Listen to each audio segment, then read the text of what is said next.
लेकिन legally स्ट्रिक्टो सेंसो definition of PPC section 375 does not differentiate between rape and marital rape.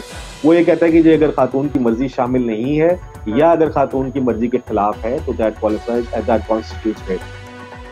बल्कि report ही नहीं होते बिकॉज हम लोग इतना डरते हैं क्योंकि उसके बाद हमारी जिंदगी उस रेप से ज्यादा भयानक हो जाती है कि अगर खुदा ना खास्ता नाउज़ुबिल्लाह एक खातून के साथ ये वाक़या हो जाए तो अल्फाज ये थे कि क्या उसको क्या करना चाहिए, या वो जाके नहा ले या वो पहले अस्पताल जाके अपना मतलब क्या करवाए, वो क्या उसको क्या उसका उनकी जो बॉडी है her person is now piece of evidence. Place of occurrence जिस तरह होती है ना, मर्डर हुआ है तो ये इस गांव में हुआ था, इस ग्राउंड में हुआ था, तो उसमें पार्ट ऑफ एविडेंसेस होते हैं। तो इस केस में क्योंकि this is a crime against the body, तो वो उनकी बॉडी जो है, जो उनके ब्रूजेस हैं, कोई इंजरीज हैं, anything and everything is part of the evidence.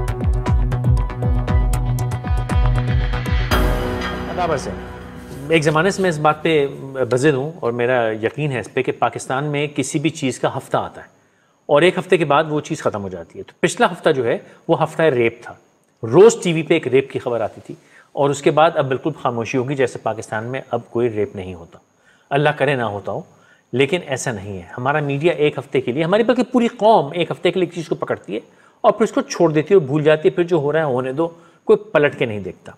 परसों इस पर हम कुछ दोस्त आपस में बात कर रहे थे कि भाई अगर रेप खुदा न खास्ता किसी के साथ हो जाए तो उसके बाद क्या होता है, उस शख्स की ज़िंदगी जिसको हम एक हफ्ते की न्यूज़ साइकिल के बाद बुला देते हैं, उसकी ज़िंदगी में क्या होता है, उसको क्या करना चाहिए। ये गुफ्तगू हो रही थी मेरी और मेरी बड़ी अजीज़ दोस्त मारिया वास्ती के बीच में, और मारी यहाँ पे मौजूद भी हैं, मैं उनको शामिल गुफ्तगू कहता हूँ। मारी अस्सलाम वालेकुम।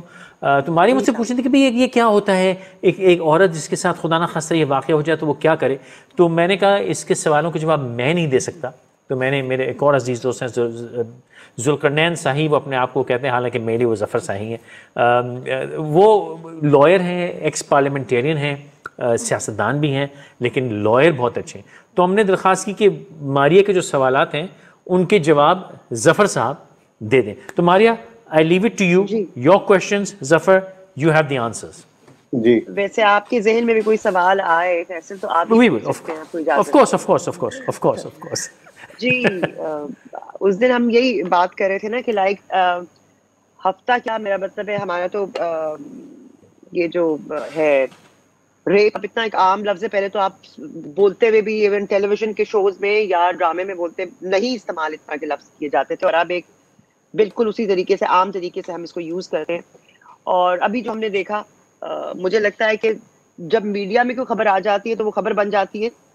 तब कई मैंने ये भी सुना है किसी को बोलते हुए, किसी एक बड़ी पोजीशन पे एक खातून थी कि जी हमें तो तब पता चला जब मीडिया पे ये चीज आई। मैंने कहा अगर आप पुलिस में हैं या आप किसी भी ऐसे डिपार्टमेंट से जो जिनका काम इसको रोकना है, तो आपका मीडिया आपको केस बताएगा, फिर आप उसकी इन्वेस्टिगेशन शुरू करेंगे। और ये क्यों इतना रैम्पेंट हो गया है। अफसोस की बात है ये हमारे मुल्क में कि अगर खबर नहीं आ रही तो उसका ये मतलब नहीं है कि खुदा न खास्ता रेप रुक गए हैं, बल्कि रिपोर्ट ही नहीं होते बिकॉज हम लोग इतना डरते हैं क्योंकि उसके बाद हमारी जिंदगी उस रेप से ज्यादा भयानक हो जाती है। तो मैं आई वाज थिंकिंग कि हमारे मदरसों से, स्कूलों में छोटे बच्चे, लड़कियां, उसके बाद उनको मर्डर कर देना, हमें अभी तक ये नहीं समझ आई। इवन आई डोंट अंडरस्टैंड कि प्रोसीजर क्या है उसके बाद, आप को क्या करना है, जो लॉ क्या कहता है, और लॉ आपको कहाँ फंसाता है और कहाँ आपकी मदद करता है, और कहाँ आपके लिए आसानी पैदा करता है और कहाँ आसानी नहीं पैदा करता। एक वी वांट टू नो कि एक आम सिटीजन को क्या पता होना चाहिए। अच्छा, मैं इसमें थोड़ा सा इंटरजेक्ट करूँगा ज़फ़र। मारिया मुलाकात हो रही है, उस दिन हमारी गुफ्तगू हो रही थी, उन्होंने बड़ा अच्छी मारिया ने एक बात की जो कि शायद क्योंकि हमारी वो ज़ाती गुफ्तगू थी तो, लेकिन पब्लिक में कहते हुए अजीब सा लगता है, मैं कहूँगा उसको कि अगर खुदा ना खास्ता नाउज़ुबिल्लाह एक खातून के साथ ये वाक़या हो जाए तो अल्फाज ये थे कि क्या उसको क्या करना चाहिए, या वो जाके नहा ले या वो पहले अस्पताल जाके अपना मतलब क्या करवाए, वो क्या उसको क्या उसका। चलिए यूँ कर लेते हैं कि event plus 10 minutes, event plus 30 minutes, event plus 24 hours, उसकी ज़िंदगी क्या है, उसको क्या करना चाहिए ताकि उसका जो लॉन्ग टर्म या मीडियम टर्म है वो उसका कोई केस या कोई उसका कोई रिलीफ, कोई उसको फ़ायदा हो सके। तो उसको, एक औरत को क्या करना चाहिए? देखें, इसमें जो सिंपल बात है ना, किसी भी क्राइम में जो पहला स्टेप होता है फॉर द इन्फॉर्मेंट, जो कंप्लेनेंट होता है, वो है फर्स्ट इन्फॉर्मेशन रिपोर्ट, जिसको एफआईआर कहते हैं आम में। तो इसमें रेप के केसेस में क्योंकि जो कंप्लेनेंट है, जो विक्टिम है बेचारा खातून, उनके लिए बहुत सारी कंसिडरेशंस होती हैं। That is a social and psychological aspect, उसको मैं साइड पे छोड़ता हूँ, इसलिए मैं डायरेक्ट जंप करता हूँ कि एफआईआर का डिसीजन कर लिया। So as soon as a victim suffers this heinous crime, उसके साथ ये वाकया हो गया है and she has decided कि मैं FIR लॉन्च करूंगी, तो the first thing she has to know is कि उनकी जो बॉडी है, her person is now a piece of evidence. Place of occurrence जिस तरह होती है ना, मर्डर हुआ है तो ये इस गांव में हुआ था, इस ग्राउंड में हुआ था, तो उसमें पार्ट ऑफ एविडेंसेस होते हैं। तो इस केस में क्योंकि this is a crime against the body, तो वो उनकी बॉडी जो है, जो उनके ब्रूजेस हैं, कोई इंजरीज हैं, anything and everything is part of the evidence. So the primary rule of any criminal investigation is कि आप evidence के साथ tamper नहीं करते. So despite the trauma and the unfortunate incident जो उनके साथ हुआ है, she has to know कि उनकी body herself is now the place of occurrence and it's also a part of the evidence. तो उसके साथ tamper ना करें, ये जो आपने कहा कि जी वो she should wash her body और ये कर ले, वो ना करें. She should report it to the police और पुलिस आगे इन्वेस्टिगेट करे, उनके जो रवैये हैं और उनका जो प्रोसीजर है उस पर भी बात करेंगे। लेकिन assuming the police is acting ideally, तो वो उनके पास जाएंगी, वो रिपोर्ट करेंगी उस क्राइम को, उनका बयान लिया जाएगा, इंक्विजिटोरियल बनाया जाएगा, एक एफआईआर लॉन्च हो जाएगी and then she will be taken to the hospital for a medical examination which is the next step. तो वहां जब मेडिकल एग्जामिनेशन होगी तो whatever she has gone through the crime that has been committed against her, वो सारी जो medical examination है उसमें जितना ज्यादा एविडेंस रिकॉर्ड हो सके, if there is an injury on her body it has to be recorded. किस तरह की इंजरी है, is it a scratch, is it a bruise, उनको मारा गया, उनको स्ट्रैंगल किया गया, whatever, everything is part of the evidence which is going to be used in the court tomorrow. So reiterating कि उनको अपनी बॉडी को, अपने आप को as a piece of evidence consider करना पड़ेगा, again not being insensitive to the trauma that she has suffered और whatever, but this is how what she should know और this is how she should act. तो जो आपने पूछा कि वो बाद में करे क्या फौरन, तो उसका ये है कि she should know कि she is the part of the evidence now. So this is incidents plus immediate. अब मैं ये जानना चाहती हूँ कि क्या हमारे तमाम थानों में, क्योंकि गांव, छोटी जगहों, शहरों, हर जगह ये क्राइम हो रहा है ये वाला, क्या एवरी थाना is equipped with female staff? क्या होता ही है कि इस जो कुछ केसेस में मैंने देखा है, वो आपके जो पुलिस अफसर हैं मेल्स, वो आपकी रिपोर्ट लिख रहे हैं या आपसे सवालात कर रहे हैं। अब ये एक ऐसा साइकोलॉजिकली वो जो आपका विक्टिम है वो पहले ही इतना ज्यादा हरास्ड है, तो क्या हर थाने में फीमेल स्टाफ हर वक्त मौजूद होता है just to deal with them? क्योंकि वो आदमी बड़े अजीब अजीब सवाल पूछते हैं। हाँ नहीं, फैक्चुअली ऐसी पोजीशन नहीं है, not every police station is equipped. जबकि इस तरह के केसेस में जो बार बार डिस्कस हुए हैं दूसरे लीगल रिजीम्स में भी, सिर्फ पाकिस्तान में नहीं, फॉर इंस्टेंस 2008 के एक इंडियन हाई कोर्ट की, दिल्ली के हाई कोर्ट की जजमेंट है which was by women body जिन्होंने केस किया था। तो उस जजमेंट में उन्होंने, इंडिया ने 2008 में उनके हाई कोर्ट ने एसओपीज दिए थे, जिसमें से एक एसओपी ये भी था कि जो रेप की विक्टिम थाने में आती है कंप्लेंट लॉन्च करने, उसको फीमेल स्टाफ को ही डील करना है। उन्हीं एसओपीज को पाकिस्तान में भी लागू किया गया बाद में सुप्रीम कोर्ट की जजमेंट में, बट अनफॉर्चुनेटली ऐसा है नहीं and it is very essential. State को चाहिए कि वो सिर्फ कोर्ट की जजमेंट्स पे ना जाए, ये इंश्योर करना चाहिए कि round the clock every police station should have at least one police officer. Ideal तो ये है कि सिर्फ पुलिस ऑफिसर उसकी इंफॉर्मेशन लेने के लिए नहीं, एफआईआर लॉन्च करने के लिए नहीं, इन्वेस्टिगेशन के लिए भी वो फीमेल ही पुलिस ऑफिसर होनी चाहिए। जिस मजिस्ट्रेट के सामने उसने स्टेटमेंट देनी है उसको भी फीमेल होना चाहिए, जिस कोर्ट में ट्रायल होना है उस जज को भी फीमेल होना चाहिए, बिकॉज आप एक खातून है who has gone through a severe trauma, one of the worst traumas any human being can suffer. तो उसके बाद the state should do everything in their hands, everything possible, जिससे उसकी comfort जो है वो, she cannot be comfortable obviously, ऐसे trauma के बाद she cannot be comfortable, but at least the state should not make her more uncomfortable. मर्द हजरात, not that के females are not desensitized to the concept of rape. I have examples जिसमें खवातीन भी इस तरह की एटीट्यूड्स पुलिस स्टेशंस में या कोर्ट्स में रख लेती हैं, but that is a separate issue. Primarily क्या है कि आपको उसको, she should not be confronted by a male police officer जहां पे वो अपनी ऑर्डियल को पूरी तरह एक्सप्लेन ना कर सके। सेकंड ये है कि लेकिन प्रैक्टिकली ऐसा नहीं है, प्रैक्टिकली नहीं है, not every police station is equipped, और जहां पे इक्विप्ड भी हैं, ये जो मैंने एग्जांपल दी है ये 2013 के हमारे सुप्रीम कोर्ट की इफ्तिखार चौधरी साहब की जजमेंट है, सलमान अकरम राजा साहब ने पिटिशन की, उसमें ये सारे प्रैक्टिकली हो गया, मेडिकल लीगल हो गया, आपका एग्जामिनेशन हो गया, FIR कट गई, नाउ व्हाट? अच्छा, अब मैं ये, मुझे रैंडम सवाल आ रहे हैं, मैंने कोई इस तरह जॉट डाउन नहीं किए हुए थे, लेकिन ये वही सवाल है जो आपके जहन में भी आएंगे और किसी के भी जहन में आएंगे। अगर होता ही है बहुत सारे केसेस में कि जो विक्टिम है या विक्टिम की फैमिली को इतना हरास किया जाता है कि वो केस वापस ले लेते हैं, मैं ये जानना चाहती हूँ कि इसमें तो स्टेट को होना चाहिए ना, state should be, it's a crime against state, isn't it? तो स्टेट भी तो ले सकती है ना। आप विक्टिम भाग गया, यहाँ पे जैसे उस दिन हम बात कर रहे थे कि अगर विक्टिम को आपने भगा दिया है तो वो उसको डरा दिया है तो वो तो फैमिली अपनी लेकर भाग जाएगा वहां से। तो क्या स्टेट नहीं केस पुट अप कर सकती कि स्टेट ले, जैसे कुछ मर्डर्स भी होते हैं जिनमें state has to be a party? जितने भी क्रिमिनल केसेस होते हैं इसमें legally practically state is a party. जो सिविल डिस्प्यूट्स होते हैं that is A against B, but all criminal disputes state is a party. आप जब बेल फाइल करेंगे, क्रिमिनल अपील्स फाइल करेंगे, स्टेट में केसेस फाइल होते हैं कोर्ट्स में, तो it is always the accused against the state, तो स्टेट पार्टी तो होती है। अब लेकिन ये भी नहीं होता यहाँ पे। नहीं है तो सही, स्टेट पार्टी तो है, कहने को है, नाम उसका स्टेट का ही चल रहा है, बट नहीं, वो कहती है ले लिया केस वापस ले लिया। जैसे ये आबिद था, आई एम सॉरी मैं कट कर रही हूँ, आबिद जो था वो रेप करता रहा था, उसके ऊपर नजर रखी जानी चाहिए थी, एंड वो रेप के केस में उस फैमिली को हटा दिया, भगा दिया, और जी उन्होंने कहा जी केस वापस ले लिया है, so there is no case. Family से सेटलमेंट हो गई थी, लॉ सेटलमेंट हो गई थी, लॉ ने इसके अगेंस्ट एक सेफगार्ड दिया हुआ है। पाकिस्तान पीनल कोड जो है सीआरपीसी में जो उसका शेड्यूल दिया हुआ है क्राइम्स का, उसमें क्लैरिफाई किया हुआ है कि कुछ ऑफेंसेस कंपाउंडेबल हैं, कुछ ऑफेंसेस नॉन कंपाउंडेबल है। अब कंपाउंडेबल ऑफेंस वो है जिसमें आप सेटलमेंट कर सकते हैं, वो सीआरपीसी के तहत सेटलमेंट कोर्ट में रिकॉर्ड होती है, it is compromise, the accused is acquitted. Non compoundable cases को नॉन कंपाउंडेबल इसलिए बनाया हुआ है कि इसमें सेटलमेंट के जरिए ये accused should not B acquitted, the state should keep prosecuting the accused. Non compoundable Pakistan में क्या है जबर? रेप का जो क्राइम है 375 का, इट इज नॉन कंपाउंडेबल। लेकिन क्या होता है कि क्योंकि स्टेट स्टेप इन नहीं कर रही, the complainant is the sole prosecutor, वो खुद ही कंप्लेंट लॉन्च करा रहा है, खुद ही इसको परसू कर रहा है, तो as soon as the settlement is done, when the complainant loses interest, तो स्टेट अपने कंधों से जिम्मेदारी उठा लेती है कि जी अब इनको इंटरेस्ट नहीं है तो हम क्या करें। वेयर लेकिन क्या लॉ बाइंड नहीं करता स्टेट को कि उसको परसू करे? लॉ बाइंड करता है। तो स्टेट कैसे हाथ वो केस में खत्म कैसे होता है, कोर्ट से निकलता कैसे फिर वो केस?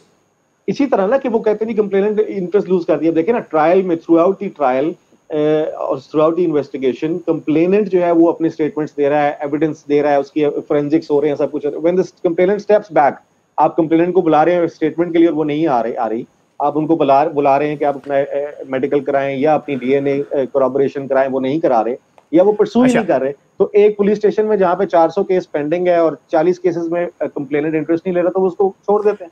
अच्छा, वो तो जफर वो सिचुएशन वो होगी कि कंप्लेनेंट की कंप्लेंट मशकूक हो गई क्योंकि वो सामने नहीं आ रहा, वो शिकायत नहीं करता, तो आप ये कह सकते हैं मशकूक हो गई। लेकिन एक ऐसा केस जहां पे कंप्लेनेंट की कंप्लेंट मशकूक नहीं है, केस मैच्योर हो गया, उसकी सेटलमेंट हो गई, जैसे आबिद वाले केस में हो, वो सेटलमेंट कैसे होती है? वो सेटलमेंट कोर्ट को रिकॉग्नाइज नहीं करनी चाहिए। जब आपका लॉ जो है वो उस ऑफेंस को कंपाउंडेबल नहीं कर रहा था, तो court should not recognise such a settlement. और ये हमारे एक केस में हुआ भी था, वो जो कराची वाला, मुझे लड़के का नाम भूल गया, मर्डर सुप्रीम कोर्ट ने स्लो मोटो ले लिया था, उसमें भी सेटलमेंट हो गई थी, but the supreme court force the state to continue prosecuting the accused, और उसके बाद उसको सजा भी होगी और वो अंदर भी चला गया। सिंध का कोई सम हाई क्लास वडेरा सन और समथिंग नाम अब अनफॉर्चुनेटली जेल में नहीं आ रहा। सो जहां अब हमारा वही जो मारिया ने शुरू में कहा इशू यही है कि जब तक कोई इशू मीडिया या सोशल मीडिया पे हाईलाइट नहीं होता, हमारी स्टेट मशीनरी के पैर चलते नहीं है। जब तक वो एक पब्लिक, अब रेप एक ऐसी चीज है या इस तरह के जितने भी ग्रीवियस क्राइम्स हैं वो ऐसे हैं कि state should automatically step into motion. उसको इंतजार नहीं करना चाहिए कि 10,000 लोग फेसबुक पे या ट्विटर पे इसके बारे में स्टेटमेंट्स देंगे या ह्यूमन ट्राई होगी तो फिर हम लेंगे। तो जिस केस में नॉन कंपाउंडेबल ऑफेंस में सेटलमेंट हो रही है, द जज of that court should say कि जी आप पुलिस हैं, आप प्रोसिक्यूटर हैं, यू कंटिन्यू प्रोसिक्यूशन। अगर इन्वेस्टिगेशन स्टेज में है तो पुलिस का काम है कि वो फिर भी एविडेंस कलेक्शन करे, even if they have to force the complainant. और फिर ये देखें अगर जहां पे सेटलमेंट है कि सेटलमेंट पैसे दे के हो रही है, सेटलमेंट थ्रेट करके हो रही है, अगर पैसे दे के हो रही है या थ्रेट करके हो रही है, तो वहां पे भी पुलिस का काम है कि वो कंप्लेनेंट को प्रोटेक्ट करे। कंप्लेनेंट को पता होता है पुलिस ने तो मेरे हिफाजत के लिए आना नहीं है। If she is threatened, rape वैसी एक गेम ऑफ पावर है, जो पावरफुल आदमी है वो किसी ना किसी तरीके से उसको थ्रेट करेगा, कोर्स करेगा, एंड विद द गारंटी के इसको प्रोटेक्ट करने वाला कोई भी नहीं है। The state is not going to step in and protect the complainant. ये जो उसको हमने एक ग्रीन फ्री प्लेइंग फील्ड दी हुई है, ओपन प्लेइंग फील्ड दी हुई है कि वो जो मर्जी करता पड़े, उसकी वजह से कंप्लेनेंट्स जो हैं वो कॉम्प्रोमाइज की तरफ चले जाते हैं कि होना हुआ ना तो है कुछ नहीं। हमारे यहाँ तकरीबन 90% लॉज ऑलरेडी मौजूद है, रूल्स मौजूद है, प्रोसीजरल लॉ है, सब्सटेंशियल लॉ है। मसला सिर्फ इम्प्लीमेंटेशन का है। आपकी इम्प्लीमेंटेशन लॉ इन मोशन वहां पे आता है जहां पे जिस बंदे को लॉ की जरूरत है या तो वो बहुत कोई ताकतवर है, या जिसके अगेंस्ट लॉ इस्तेमाल हो रहा है वो बड़ा कोई आपका पॉलिटिकल विक्टिम है या ऐसा है। जहां पे एक्चुअल जिस बंदे को स्टेट की सपोर्ट चाहिए वहां पे आपका लॉ, आपका प्रोसीजर, आपके कोर्ट्स जो हैं वो इन मोशन नहीं आते। उसको बड़ा नॉनचलांट सा एटीट्यूड होता है हमारी सारी स्टेट मशीनरी का। आपके हमारे यहाँ जो कंप्लेनेंट जब केस फाइल करने जाते हैं, अब देखें ना रेप के केस में 3 पार्टीज हैं, स्टेट है, क्रिमिनल है और दी विक्टिम है। क्रिमिनल का काम खत्म होगा जब उसने क्राइम कमिट कर दिया है, at the end of that crime his role is finished. उसके बाद विक्टिम का काम है till the time she files the report. उसके बाद सारा काम स्टेट का है, from the investigation to the prosecution to his verdict. लेकिन जो बीच में क्रिमिनल का जो कंप्लेनेंट का टाइम है, उसमें उसके पास कंसिडरेशंस कितनी है। शी हैज टू कंसिडर कि मैं पुलिस स्टेशन जाऊंगी, अनकंफर्टेबल क्वेश्चंस होंगे, पता नहीं मुझे सीरियसली लेते भी हैं कि नहीं लेते, पब्लिकली मेरी कितनी बदनामी होगी, फैमिली के लिए डिसऑनर होगा, जो भी है हमारे बने हुए हैं कॉन्सेप्ट्स। ट्रायल कोर्ट में मुझसे एग्जामिनेशन होगी, मुझसे क्रॉस एग्जामिनेशन होगी, और eight the end of the day हमारे क्रिमिनल ज्यूरिस्प्रूडेंस में सेटल्ड प्रिंसिपल ऑफ लॉ है, जो कोर्ट्स ने इसको बार बार एस्टैब्लिश किया हुआ है, that accused is the favourite child of law. कि कोई भी बेनिफिट ऑफ डाउट जो है it has to favour the accused. Single dent in the prosecution's case has to favour the accused. ये एक आइडियल सोसाइटी का प्रिंसिपल है, जो इवॉल्व सोसाइटीज हैं, फर्स्ट वर्ल्ड कंट्रीज हैं, जहां उन मुल्कों में क्या होता है कि when accused is the favourite child of the law, court में सारे फेवर्स उसको जा रहे हैं, तो complainant is the favourite child of the prosecution and the investigative body. कि उसमें कंप्लेनेंट को कंफर्टेबल एनवायरनमेंट दी जा रही है, उसके साथ कोऑपरेट किया जा रहा है, उसके साथ हमदर्दी भी की जा रही है। Then when the matter enters the court, the accused becomes the favourite child of law. यहाँ पे कंप्लेनेंट बेचारा वो इन्वेस्टिगेशन में भी रोल रहा है, वो कंप्लेंट फाइल करते हुए भी रोल रहा है, वो ट्रायल में भी रोल रहा है, and accused is enjoying the benefit of the single doubt.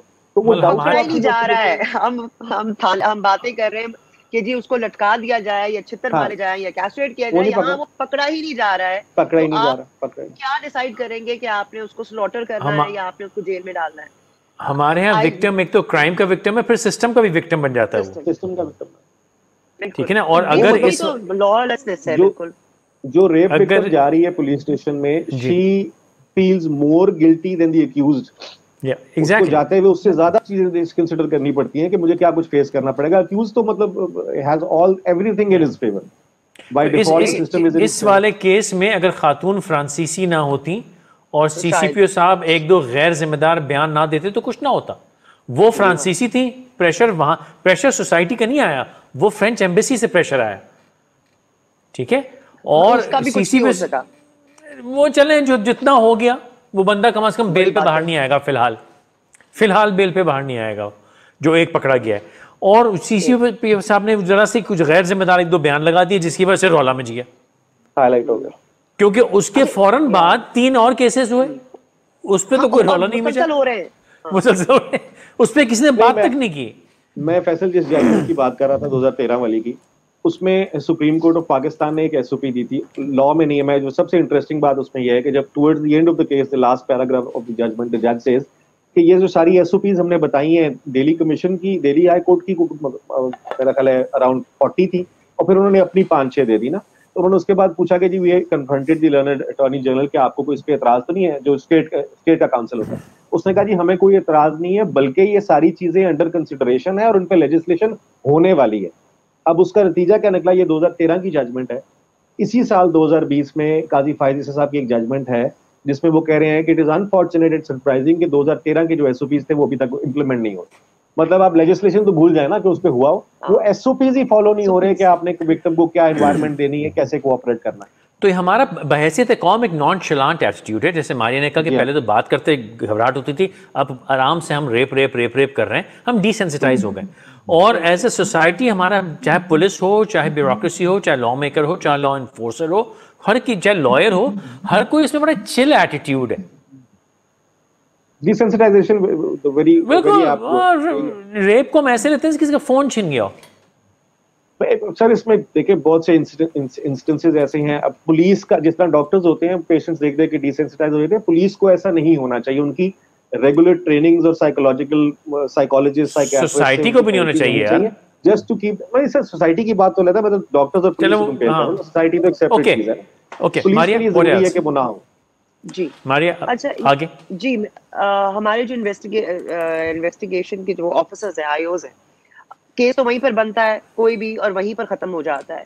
क्या अब now it's a very very very important position, मुझे नहीं पता कि किस लेवल का बंदा आप वहां पे लगाते हैं थाने में, क्या वो इक्विप्ड होता है, हमारी एविडेंस कलेक्शन क्या है, फोरेंसिक्स हमें कितने आते हैं, उसके बारे में कुछ बताइए। कि मुझे तो लगता है कि वो बस ऐਵੇਂ ही होते हैं जाते हैं, पता नहीं एविडेंस तो टेम्पर हो जाती है। तो वो ऑन दोस जो आईओज हैं वो कितने पढ़े लिखे होते हैं, किस लेवल के ऑफिसर्स होते हैं और क्या उनकी पोजीशन होती है और कितने इक्विप्ड होते हैं वो? यूजुअली सब इंस्पेक्टर्स होते हैं, below the rank of inspector sub inspector IOs होते हैं पुलिस स्टेशंस में। जो कॉम्पिटेंस है उनकी वो जाहिर है अपनी प्रोफेशन में there are very good police officers as well, लेकिन वी हैव टू एडमिट कि हमारी पुलिस में बहुत ज्यादा हद तक पॉलिटिकल भर्तियां, सिफारशी प्रमोशन, फेवरेटिज्म ये सब चलता है। तो जहाँ नेपोटिज्म इतना ज्यादा हो, जहाँ पे सिफारिश इतनी ज्यादा हो, वहाँ पे you can not rely on their competence. So I would not say of all the IOs that I have faced in the courts of, वैसे भी जिनसे वहां पढ़ा है उसमें, कि even 20% of them were as competent as their post demands, वो नहीं होते। एविडेंस कलेक्शन में मतलब अभी तक हमारा जो चलान सबमिट होता है कोर्ट में 173 का, जिसके ऊपर सारी ट्रायल स्टैंड करती है, उसमें जो नक्शा मौका होता है ना, प्लेस ऑफ अकरेंस, उसका नक्शा बनाते हैं ये हाथ से। हमारा जो प्रोसीजरल लॉ है अभी तक वहीं बैठा हुआ है। There is no concept of taking snaps of the place of occurrence कि आपकी फोटोग्राफ्स लें आप सारे एंगल से, उसको वो मशरिक से आया मगरिब से गया वो, और वो लाइन खींचता है और ड्रॉ करता है। अब वो टोटल तो आपको डिटेक्टिव के प्रोग्राम्स देखकर आ जाता है, क्रिमिनल प्रोग्राम्स जब आ जाना चाहिए, हमें वो सारा कुछ so there is a lot of room of का पता चल गया, तो हम वही अच्छा, प्रोग्राम ही उनको दिखा दें। अच्छा जफर, ये बाकी जो महज़ब ममालिक हैं उनके अंदर बहुत से क्राइम्स जो हैं वो फेडरल क्राइम कंसिडर किए जाते हैं, लोकल क्राइम नहीं होते। यानी कि कत्ल है तो वो फेडरल क्राइम है, आप कहीं भी चले जाएं वो आपको। तो हमारे यहाँ रेप और कत्ल जैसे केसेस पे FIA क्यों नहीं इन्वॉल्व होती, लोकल थाना क्यों हैंडल करता है उसको? नहीं, ये तो डिफरेंट जुरिस्डिक्शंस है ना। FIA का अपना डोमेन है। फॉर इंस्टेंस अगर रेप के एलिगेशन में पहले कोई हरासमेंट है या any sort of cyber activities involve, तो वो साइबर क्राइम के तहत FIA के डोमेन में चला जाएगा। हमारे यहाँ तमाम क्राइम स्टेट क्राइम्स है, क्योंकि हमारी प्रोविंशियल ऑटोनॉमी उस तरह से नहीं है जिस तरह अमेरिका में उनकी स्टेट ऑटोनॉमी है। So we have the same laws. Pakistan penal code is applicable in Pakistan and Islamabad in all the 4 provinces. तो वो डिफरेंस नहीं है, and that is not the reason for taking them seriously और नॉट सीरियसली। क्राइम की अपनी gravity होती है, does not depend. अब जिस तरह करप्शन के जो है वो नैप कोर्ट्स में जा रहे हैं ना, सो थानों में, कोर्ट्स में, नॉर्मल कोर्ट्स में they are fully equipped, fully empowered to handle these crimes. इसका इशू नहीं है। They empowered, they not equipped. Empowered and equipped, मतलब एम्पावर्ड है, इक्विप्ड तो नहीं है यार। वो इक्विप्ड तो वो गाड़ी चोर पकड़ने के भी नहीं है। वो इक्विप्ड सिर्फ इसलिए है कि अगर गलत जगह कोई चोरी कर ले तो 24 घंटे में बंदा वो बाजियाब कर लेते हैं। अगर आम क्राइम हो जाए तो फिर तो कोई इक्विपमेंट नहीं है, हम इक्विप्ड ही नहीं है। रिसोर्सेज के लगाने की भी देखे ना, एक थाने में फोन चला जाए कि जी आपके एरिया में चीफ मिनिस्टर साहब आ रहे हैं, शाम को उन्होंने सिर्फ गुजरना है, तो उस चीफ मिनिस्टर के लिए चौक पे खड़े होने के लिए जो पुलिस की मोबाइल और अफसरान जाएंगे और SHO समेत, उनकी एफिशिएंसी का लेवल आसमान पे होगा। बिल्कुल सही। थाने में कोई खातून अपनी रेप के एलिगेशन लेके चली जाए तो वो आराम से कैजुअली जाएगा, का पकड़ कभी इस कमरे से उस कमरे में चले जाएंगे, इस कमरे से उसमें जाकर उसको बिठा के सुनेंगे। ऑब्वियसली एक्सेप्शंस हैं, बड़े बड़े अच्छे थाने, बड़े अच्छे पुलिस ऑफिसर्स हैं, लेकिन जनरली ये एटीट्यूड है। जो हमारे यहाँ ये भी हमने देखा कि अगर खुदा न खास्ता ये वाक़या हो जाए तो हमारी सोसाइटी और बहुत से अफसरान भी, जैसे अभी हमने हालिया वाक़े में देखा, वो कोशिश करते हैं कि किसी ना किसी तरह जो विक्टिम है उसको भी किसी तरह मुल्जिम ठहराया जाए उस सिचुएशन के लिए। और सिर्फ पाकिस्तान में नहीं होता, ये अमेरिका जैसे मुल्क में भी होता है। कानून भी क्या विक्टिम को इन्वेस्टिगेट करता है कि तेरा कसूर तो नहीं था, या कानून इस पे नहीं करता है ऐसा काम? नहीं, only as far as the victim's complaint की वेरासिटी इज कंसर्न। उन्होंने वेरासिटी आइडेंटिफाई करने में अगर कोई 1-2 सवाल इस तरह के पूछने हैं तो पूछने हैं, but legally it is not recognised कि आप जी विक्टिम के ऊपर ब्लेम करने की कोशिश करें। या कई केसेस में होता है झूठे एलिगेशंस भी होते हैं, तो ये तो काम है पुलिस का इन्वेस्टिगेट करते हुए कि वो उसके क्लेम की वेरासिटी चेक करे। ठीक है, वो लेकिन उस वेरासिटी को चेक करने में कहीं से भी उसके अपने कि आपकी क्या रोल था इसमें और आपने कैसे पार्टिसिपेट किया, वो दैट इज नॉट। एक सवाल और, रेप की डेफिनेशन पाकिस्तान में क्या है? क्योंकि बाकी ममालिक में, मगरबी ममालिक में या इवन साउथ ईस्ट एशिया में मैरिटल रेप भी एक चीज़ है कि यानी एक खातून जो मतलब दो सिनेरियोज देता हूँ, एक तो कि बीवी है, दूसरा है कि एक खातून है आपके साथ अपनी मर्जी से वो किसी जगह पे थी, लेकिन एक पॉइंट पे आके उस औरत ने कहा कि मैं राजी नहीं हूं, और उसके बाद अगर कोई जिनसी ताल्लुक हो तो वो रेप कंसिडर किया जाता है। क्या हमारे यहां बीवी का इनकार या आपके साथ एक ऐसी खातून जो अपनी मर्जी से आई थी और बाद में उसका इनकार, क्या वो रेप कंसिडर किया जाता है? जो पाकिस्तान में डेफिनेशन है ना रेप की, सेक्शन 375 के तहत, वो तो सिंपल सी इतनी है कि a man having sexual intercourse with a woman in certain circumstances, उसमें है against her will, without her consent, उसको धोखे से शादी का देके कि हमारी शादी हुई भी, जो भी इस तरह की सिचुएशंस में है। सो वो एक सेकंड, ये आपने क्या कहा? अगर उसको झूठा शादी का वादा करके या झूठी शादी इलैबोरेट करें? वादा करके नहीं, किसी ऐसी सिचुएशन में जहां पे आपने खातून को ये यकीन दिलाया हुआ है कि वो आपके निकाह में है जबकि वो आपके निकाह में नहीं है। ये कैसे होता है? मतलब जाली निकाह किया हुआ है, फ्रॉड है ना, धोखा है ना। आपने मतलब उसको ये इंप्रेशन दिया कि हमारा हो गया, but she for some reason does not know. Okay, लेकिन ये भी रेप में आता है? ये भी रेप में आता है।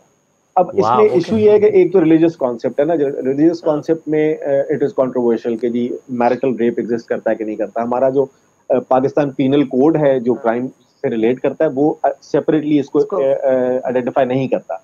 लेकिन जो रेप की डेफिनेशन है पाकिस्तान पीनल कोड में, उसकी जो पहली दो प्रोविजन है उसमें है अगेंस्ट हर विल और without her consent. It does not differentiate between married couple और अनमैरिड कपल, ये नहीं करता।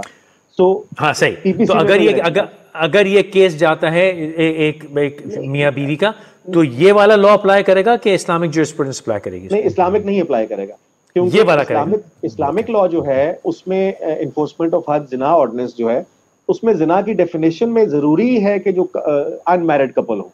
अगर वो तो जिना हो गया ना सर तो इस्लामिक तो वही है ना, हुदूद ऑर्डिनेंस। ठीक है, ओके। हाँ, अगर वो मैरिड कपल है तो जिना नहीं है, तो फिर जिना बिल जबर भी नहीं है। लेकिन रेप की डेफिनेशन डिफरेंट है। रेप ये कहता है कि sexual intercourse without her consent and against her will. It does not say कि मैरिड हो या अनमैरिड हो। So married couple, if a husband is forcing himself upon his wife, तो वो 375 में क्वालिफाई करेगा। वेरी इंटरेस्टिंग, क्वालिफाई करेगा। जो डेफिनेशन देखें, इसमें अब चक्कर ये है कि हमारी कोर्ट्स क्योंकि बहुत ज्यादा इन्फ्लुएंस होती है पब्लिक ओपिनियन से भी, और हमारा पब्लिक ओपिनियन में मेजॉरिटी ओपिनियन हमें पता है किस तबके का है।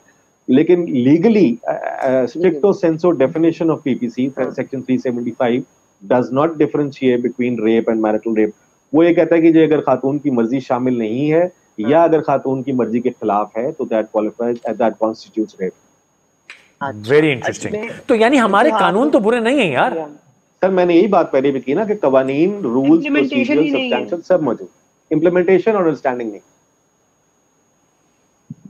अच्छा, मुझे ये बताइए कि अब हमें ये सिचुएशन पता है, बिकॉज रैम्पेंट है हर जगह, हर किस्म का crime. What is the solution? हम कहते हैं इम्प्लीमेंटेशन नहीं, उसका करना क्या है हमें? आई मीन लॉ है जो मुझे प्रोटेक्ट करता है, लेकिन मैं उसको इस्तेमाल ही नहीं कर सकती। तो अब हमें इस तरह के हालात में क्या करना है, कैसे सर्वाइव करना है, या what's the way out?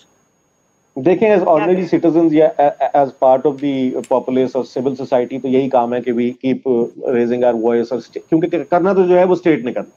It is the parliament that is going to legislate, it is the executive that is going to enforce those laws, it is the courts who are going to interpret it. ये तीनों state के organs हैं। Civil society सिर्फ अपनी आवाज उठा के they can try and make the state listen to them. What the state needs to do is reprioritize their resources. हम जितना पैसा, जिस तरह देखें ना, prime minister, chief minister, federal minister, जितने आपके वीवीआईपीज हैं, उनकी प्रोटोकॉल पे जितना पुलिस का अफसर और रेंजर्स का और एफसी के लगे हुए हैं, उनमें से आप 10-10 बंदा उठा के इन्वेस्टिगेशन में डाल दें और पुलिस को दे दें, तो हालात बड़े बेहतर हो जाते हैं। जितने पैसे मैं मतलब 2008 से एमपीए, 2008 में मैं एमपीए था, 5 साल उधर भी चीखता रहा, अभी तक चीखता हूँ कि जो आपके इस तरह की मदे हैं, जिस तरह चीफ मिनिस्टर सेक्रेटेरिएट में एक सेक्टर है फंड्स का जिसका नाम है एंटरटेनमेंट एंड गिफ्ट्स, उसमें को 2, 4, 5 करोड़ हर साल खर्च होते हैं। और इस तरह की बहुत सी और सेक्टर, इनसे पैसे निकाल के आप फोरेंसिक साइंस में लगाएं, आप आईओज की ट्रेनिंग करवाएं, आप हर पुलिस स्टेशन को एसोसिएट करें with civil society organisation, with psychologist के जहां पे रेप के विक्टिम्स आए उनको हर किस्म की फैसिलिटेशन दे। ये रिसोर्सेज जब तक स्टेट सही जगह पे नहीं यूटिलाइज करेगी तब तक ये मसाइल हल नहीं होंगे। We are not interested, we are going to wait for another incident. वही मैं कह रहा हूं, हम वेट करते हैं। हमारी as a society not interested, क्योंकि बात है ना कि ये चीजें पावरफुल को तो अफेक्ट ही नहीं करती ना, जो डिसीजन मेकर्स हैं उनकी जिंदगी का तो ये हिस्सा ही नहीं है ना यार। जी ट्रू, ऐसी है, ऐसी है। मतलब मैं खुदा ना खास्ता किसी एक को बेचारे को अफेक्ट कर गई अगर कभी, तो वो अपनी हद तक तो आवाज उठा लेगा। बाकी to empathise with your public, जिनके वोटों से आप इलेक्ट होकर जाते हैं, इट इज रिडंडेंट नाउ कि आप जाके असेंबली में भी उन्हीं की आवाज बने और ऐसे किसी एक इंसिडेंट से आपको ना नींद आए रात को। मुझे तो I don't know any political leader जिसका मैं ये कह सकूं कि यार जो कोई रेप का इंसिडेंट उसकी कॉन्स्टिट्यूंसी में हुआ था वो रात को सो नहीं सकता। Whereas actually this is what should be happening कि इतना बड़ा इंसिडेंट हो जाए आपके इलाके में किसी खातून के साथ, तो you should easily empathize with him कि जी ये मेरे घर में हुआ था तो क्या होता, और ये अभी उसकी हालत है। तो वो ये जब तक नहीं शुरू होगा खत्म है सर, वो तो एक्सटिंक्ट होगी ना, एज अ सोसाइटी एक्सटिंक्ट हो गई है। और हमारी लीडरशिप पॉलिटिशियन में हमें से निकलना है। हमारा मकसद इस गुफ्तगू सिर्फ ये था कि हम इस मामले को रैशनलाइज कर लें, समझ लें जो हो रहा है वो तो हो रहा है, वो इस गुफ्तगू से नहीं बदलेगा, जो होना है वो भी होना है, वो भी इस गुफ्तगू से नहीं बदलेगा। लेकिन अगर हम सब अपने सोचने का अंदाज थोड़ा सा